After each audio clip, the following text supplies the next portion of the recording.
Hi, my name is Florence Maita. I am a student at the University of Nairobi. I am pursuing Bachelor of Economics and Statistics. I recently started having a passion for social media marketing since I really love social media and I have grown to embrace it as we go because at these times we mostly use social media for us to talk about things or doing things or even marketing and also branding and different things.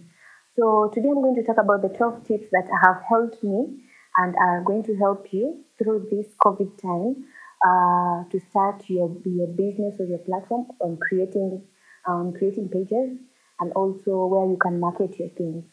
So my first point is you always have to start with a plan.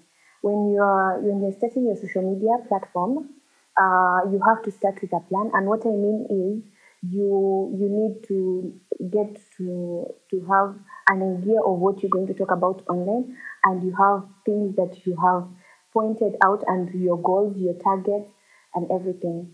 So that when you start your social media platform, you already know what you need or what you want from it. So my second point is you also have to decide what platforms are right for you as a person, as a brand, and as a marketer. So what I mean is when you're starting out on online, it's not going to be easy because there's different people selling variety of things.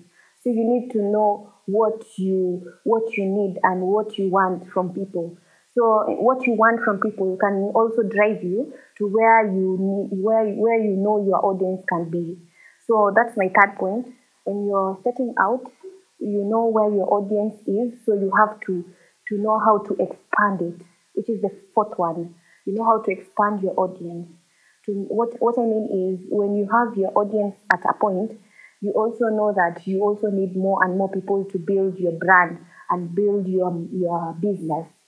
And what you have to do is you need to look for people that can help you expand your audience. And most people definitely use influencers. You can also promote your pages to get more people, to get engagement, to get impressions, and to get people also attracted to what you're doing as a person.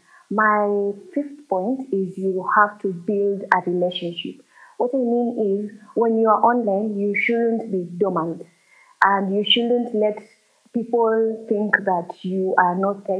People want people who are lively, who can see you from your business too. What sells most is what you bring to the table. What do you bring to the table as a person? So when you set out your platform, you need to build relationships. And what I mean is when you're talking to clients, you need to talk to them in a way that they can feel they have someone they can talk to and they can trust. So my sixth point is you have to pay attention to trends. What I mean is these different platforms. There's Facebook, there's Twitter, there's Instagram, and there's also a new platform that is TikTok. So in on TikTok, there's a way for you to get followers or people to come to your page. So that doesn't mean that what you use on TikTok is what you're going to use on Facebook or what you're going to use on Instagram or Twitter.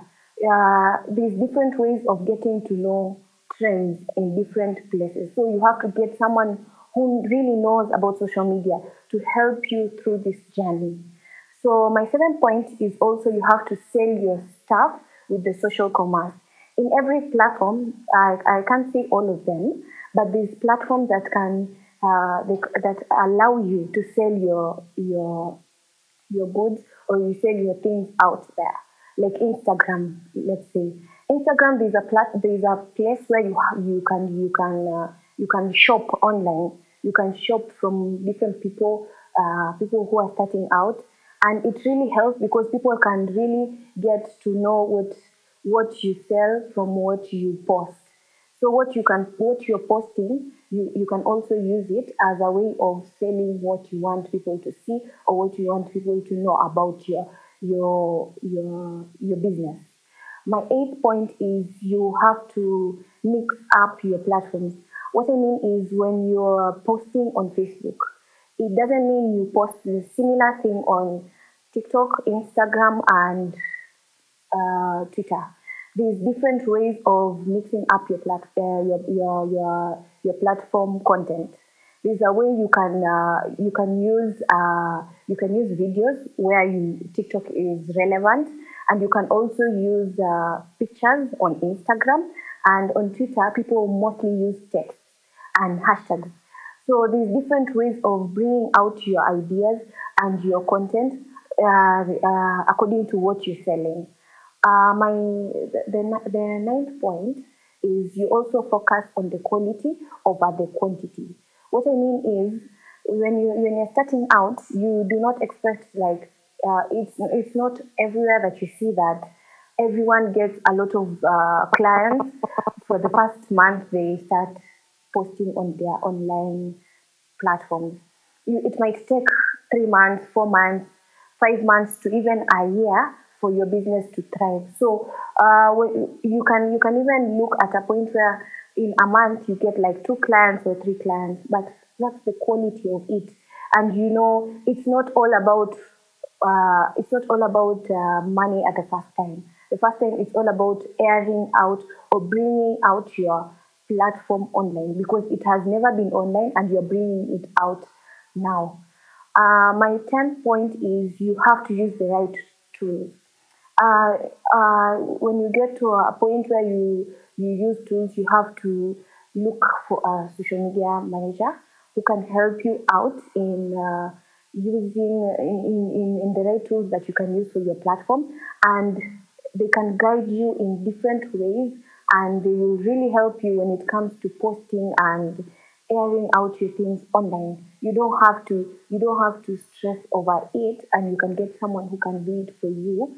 Although it's also great to also do it yourself so that you can learn a lot about social media. And I can say you can use Hootsuite because most people use Hootsuite to schedule their posts and do a lot of automation on different platforms, and it really helps for Facebook and Instagram, that is. So my 11th point was about scheduling your posts to allow more time for engagement. What I mean is you can have like 3 posts you're posting 3 or 4 posts. So you don't have to post them at the same time, but you have to give them space in between for them to thrive as a post because you can't post them at the same time.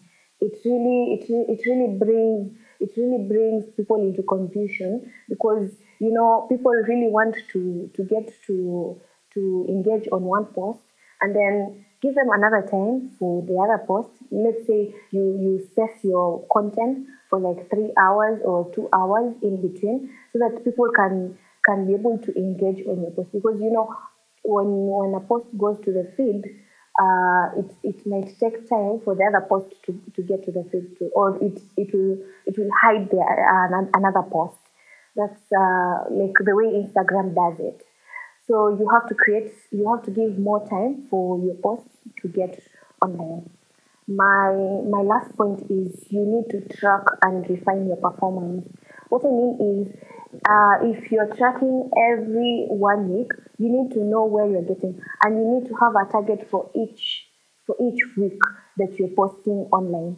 So for the targets that you set for yourself, you need to know if you're getting more people on the platform or you're losing people, and in that you can know what people see that they like and what people see that they don't like. So in tracking your performance, you need to be very careful with the engagement and the impressions. And for that, thank you for that.